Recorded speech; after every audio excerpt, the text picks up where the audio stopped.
Most women would have swallowed their pride and smiled, played the part, scooped the stuffing, and let the cranberry sauce mask the bitterness on their tongue. But not her. Not after years of biting her tongue so often it bled. Not after they turned every holiday into a performance, their script, their applause, their judgment, and especially not after last Thanksgiving, when they laughed at her cooking, in front of everyone. Imagine this. You bring your own roasted sweet potatoes with rosemary and a dash of honey balsamic glaze, something tender, soulful, not from a box. You place it delicately among the other dishes, all cloyingly sweet or aggressively salty, each one a relic of how Grandma used to do it. You bring this dish because it reminds you of who you are now, not who they tried to mold you into. And then you hear it, the snort, the clink of Aunt Deborah's wineglass, the chorus of chuckles that feel rehearsed. Oh, what is this? Trying to be fancy now. Oh, honey, you always try so hard. Did you follow a Pinterest recipe again, Mia? You pretend you didn't hear, but you did. Every word, every smirk. Mia stood there, hand still on the serving spoon smile frozen into place. Around her, the dining room glowed with fairy lights and passive aggression. Her sister Lily, golden child teacher's pet Martha Stewart reincarnated, was already basking in compliments for her dry turkey and gluey mashed potatoes. Her mother silent, knife in hand, carving a roast carving into Mia's pride one slice at a time. Us out. They never said, "You're not one of us." They didn't have to. She had grown up in this house, knew the crack in the floorboard near the pantry, the sound the pipes made at night, the feel of shame behind closed doors. She also knew her place in the family was earned through compliance, not love. You learned early not to be too much, too smart, too different, too emotional, and God forbid too good at anything they couldn't control. They'd let Lily shine, but Mia, she was the shadow, the sensitive one, the one who left for art school, the one who never married, the one who brought store-bought cookies that one year as if that one transgression marked her for life. But this year would be different. Not that anyone knew. She smiled as they mocked her, laughed when they rolled their eyes. She offered to help clean, took her leftover sweet potatoes home untouched like shame in a Tupperware. And then she began planning. What would you do if your family laughed at the thing you poured your soul into? What would you do if the people who were supposed to lift you up delighted in knocking you down? Every single time. Some women retaliate with shouting, others with silence. Mia chose the long game. The next 11 months were like weaving a spell. She signed up for a culinary course quietly online. Every Wednesday night, while they thought she was probably watching her weird foreign films alone again, she was learning. Sauces, knife skills, the chemistry of flavor, how to command a room without saying a word. And the day before Thanksgiving she cooked, for 12 hours. Roasted squash with saffron and toasted pine nuts, duck fat potatoes that crisped like secrets finally surfacing, herb turkey so moist it fell apart at a whisper, and dessert, oh the dessert, a bourbon pecan tart that sang of everything they'd refused to see in her, patience, passion, power. And then she arrived, carrying dish after dish into the same house that had laughed at her year after year. No announcement, no smugness, just a calm, devastating grace. They didn't recognize it at first. Not when she said, "I brought a few things, hope that's okay." Not when she laid out linen napkins, real silverware garnished everything with sprigs of thyme like it was effortless. But they noticed. When her mother took a bite and went silent, not in dismissal but reverence. When Uncle Ray asked, "Wait, you made this, and Lily?" "Oh, sweet golden." Lily tried to smile, but her lips twitched like betrayal. "Wow," someone said. "Did you take a class or something?" Mia just tilted her head. "I guess I just finally listened to all your feedback." You could hear the crack then, the tiny one, in the wall of their superiority. In the mirror they'd forced her to look into her whole life. It was starting to shatter. But that was only the beginning. The meal unfolded like a symphony Mia had been rehearsing in silence for years, each course a confrontation dressed in butter and sage. They passed her dishes with hesitant reverence, now eyes scanning her face for tells.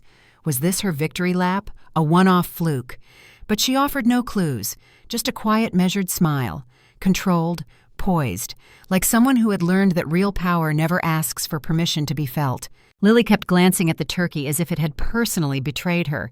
She'd insisted on bringing her own version, dry and oversalted, placed at the far end of the table, now untouched, the skin curling like paper shame. Her fork hovered uselessly in the air, clinking now and then, her voice thin, whenever she tried to regain control of the conversation. "Have you been watching those chef shows again?" she asked too brightly. "You know how they make everything look easy?" Mia didn't take the bait. She didn't need to. That's the thing about people like Lily, they unravel on their own when denied an audience. So Mia turned to her uncle and asked about his fishing trip. She complimented the cranberry relish Deborah had bought from Whole Foods and passed the rolls as if she hadn't once cried in this very kitchen for being too emotional at age 9. You see, sometimes vengeance isn't loud. Sometimes it's served warm slowly in front of the people who made you doubt your place at their table. Her mother was the only one who hadn't said a word yet. She kept chewing, sipping, chewing, watching Mia with a gaze that trembled between awe and threat. You could see the math behind her eyes. Who taught her this? Where did she learn to cook like this? Why hadn't I known? Because you weren't looking, Margaret. You were never looking. You raised a daughter with hands too soft for labor, but too raw for praise. A girl who once offered you her drawings only to be told, "Not now, sweetheart. Mommy's tired." Who made you tea when you cried on the phone, but was met with silence when she wept in her room. You thought love was something earned through submission. That kindness should be quiet. That brilliance should never outshine the family name. But now your daughter was radiant and there wasn't a damn thing you could do to dim it. They finished the meal in something that resembled silence, but throbbed with unspoken recalculations. After dessert, they offered to help clean. Even Lily. But Mia declined. "I've got it," she said with a soft finality. "You all relax." She cleared the dishes methodically, each plate like a page of a novel she'd rewritten. In the kitchen, she wiped counters, packed leftovers into containers, and paused only once when she overheard Aunt Deborah whisper, "She's not the same." She wasn't. And isn't it funny how they always notice too late? You spend your whole life being told you're difficult, dramatic, ungrateful, that your instincts are wrong, your ideas strange, your voice too loud or too soft, or simply inconvenient. And then one day you stop asking for validation, and suddenly they're confused by the silence you leave behind. When she returned to the dining room, her mother had finally found her words. "Mia," she said almost gently, "you really outdid yourself." It wasn't praise. It was a warning cloaked in velvet, the kind of compliment you give when someone threatens the hierarchy. But Mia only nodded. "I'm glad you liked it," she said. "I wasn't sure it would be familiar enough." Her mother's lip twitched. It wasn't, but it was good. Mia held her gaze, not with defiance, with something stronger. Detachment. "You know," she said, voice calm, "it's funny how unfamiliar things can be beautiful, too. Once you stop needing them to remind you of yourself." Silence. A beat too long. Aunt Deborah laughed awkwardly. "Oh, you've gotten philosophical now, huh?" But no one laughed with her, because the truth was sitting heavy on the table between the candlesticks and the empty pie dish. It smelled like rosemary and reckoning.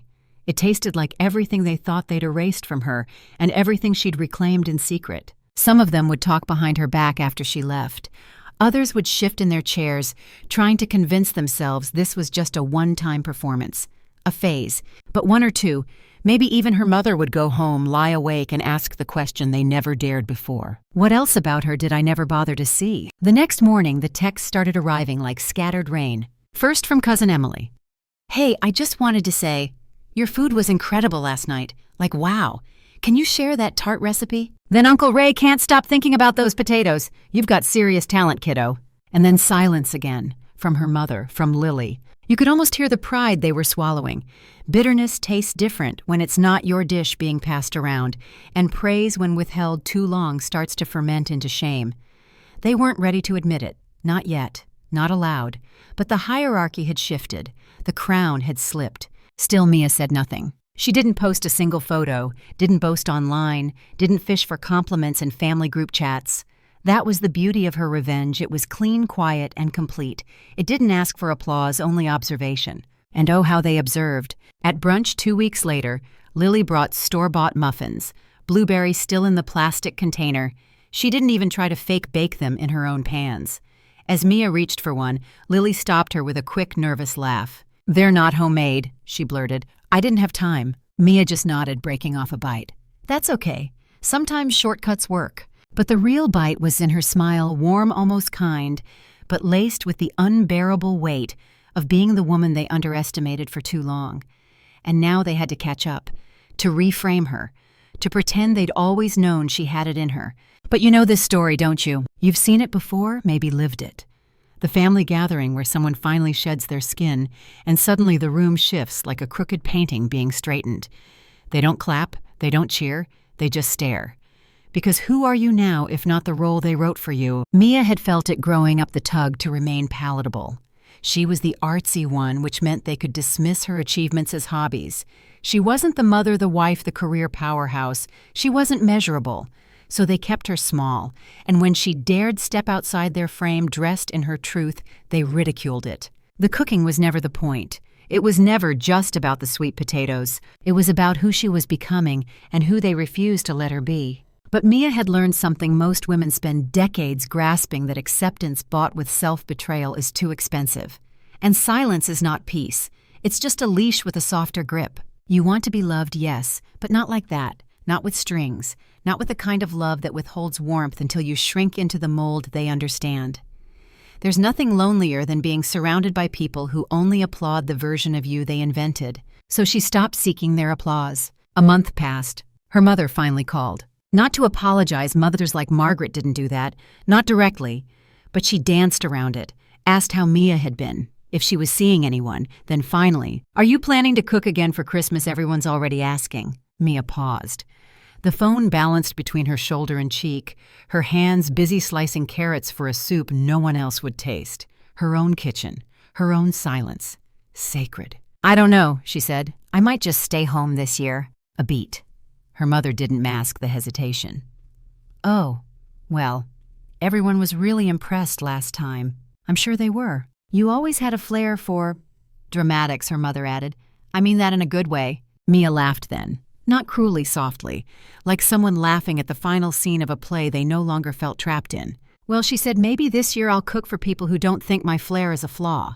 And just like that, she ended the call. Not angry, not vindictive, just done. That's the thing about reclaiming yourself. You don't need fireworks, just clarity. The moment when your identity no longer requires their permission. She didn't go to Christmas. She took a solo trip instead, a cabin snow, a stack of novels, wine, and the gentle heat of her own worth. No apologies, no leftovers of resentment. The family buzzed about it, of course. Lily said she was acting distant. Aunt Deborah hinted that fame went to her head. And her mother, she said nothing. But you could feel the hole she left, the seat she didn't fill, the quiet where they used to store their criticisms. It echoed louder than any speech ever could. Spring bloomed, and with it came the annual family brunch for Margaret's birthday, an event Mia had once endured like dental surgery with cake. But this time, she didn't feel dread. She felt still. She hadn't replied to the group text right away. Let them wonder. Let them squirm in that unfamiliar air, the one where Mia's presence was no longer a given, not an obligation, not owed. But in the end, she went. Not out of guilt, not to prove anything. She just felt ready, like returning to an old battlefield after the war had ended, just to see the grass growing through the cracks. She wore deep green silk and no apologies. Her curls pinned back, her hands empty. No food, no gifts, just herself full whole and untouchable. The moment she stepped into the sunlit garden, she felt it. That subtle recalibration. Heads turned, conversations halted and hiccuped. Aunt Deborah reached for her wine. Lily smiled too quickly. Even the children paused, sensing something they couldn't name. "Mia," her mother said, rising from a wicker chair, "you look elegant." It was almost a truce. Almost. Mia returned the smile. "Happy birthday, Mom." She sat. The brunch unfurled in its usual pattern. Champagne flutes, too much beige food, compliments flying like bees with dulled stingers. But no one dared mock her now. They offered her chair cushions, asked her opinions, listened. It was unsettling, almost funny. Lily, of course, tried again. "You know, I've been thinking of taking a class too," she said casually, buttering a scone with excessive focus. "Maybe something with wine pairings." "Oh," Mia said. "Yeah, I mean, not to make a thing out of it, but you inspired me, I guess. We can't let you become too impressive, right?" She laughed. Mia didn't. She tilted her head, eyes soft but unyielding. "You don't have to compete with me, Lily. I'm not in that game anymore." Lily blinked. That was the twist, wasn't it? They could learn to admire her, even envy her, but she no longer needed to win. That was their framework. She had rewritten the rules. This is what they never tell you about healing. It's not loud. It doesn't always come with fireworks or apologies. Sometimes it's just a moment at a table where you once felt invisible, and now you sit in silence and stillness, unshaken, unbothered. Mia reached for a tart, store-bought, rubbery overbaked. She took a bite and smiled. "This is lovely," she lied gently, because she didn't need to be honest anymore to prove her worth. After brunch, Margaret pulled her aside into the kitchen as the others drifted to the patio. The same kitchen where Mia had once sobbed over overcooked rice and insults she didn't have the language to refute. Where her mother had whispered, "Just ignore them," instead of defending her. Now it was quiet. Dusty sunbeams through the window, the hum of the fridge. "You really surprised us," Margaret said, folding a dish towel, not looking at her. "With the Thanksgiving dinner." Mia said nothing. Margaret exhaled. "I suppose I didn't realize how much you'd changed." "I didn't change," Mia replied. "I just stopped hiding." Margaret's hands froze. Then she nodded slowly, painfully. "A woman raised to value obedience over truth, control over connection. You were always different," she murmured. "I didn't know what to do with that." "That's not my fault," Mia said softly but firmly. "No," Margaret said. "No, it's not." There was no tearful hug, no grand apology, just two women standing in the truth, bruised but breathing. Sometimes that's the most honest love you can get. Mia left before dessert. She hugged the kids, waved goodbye to Lily, and walked out the front door without looking back. In the car, she turned on music, something old and soulful. Let the wind play with the edges of her hair through the open window. She didn't feel triumphant. She felt free. No more proving, no more performing, no more chasing love that came with conditions and criticisms. She had served them the truth once in browned butter and thyme, but now the real truth lived in her eyes, her spine, her stillness. She didn't need to make them taste it again, because now they knew, and she had risen. The woman who knows her worth doesn't beg, she watches. Then she rises.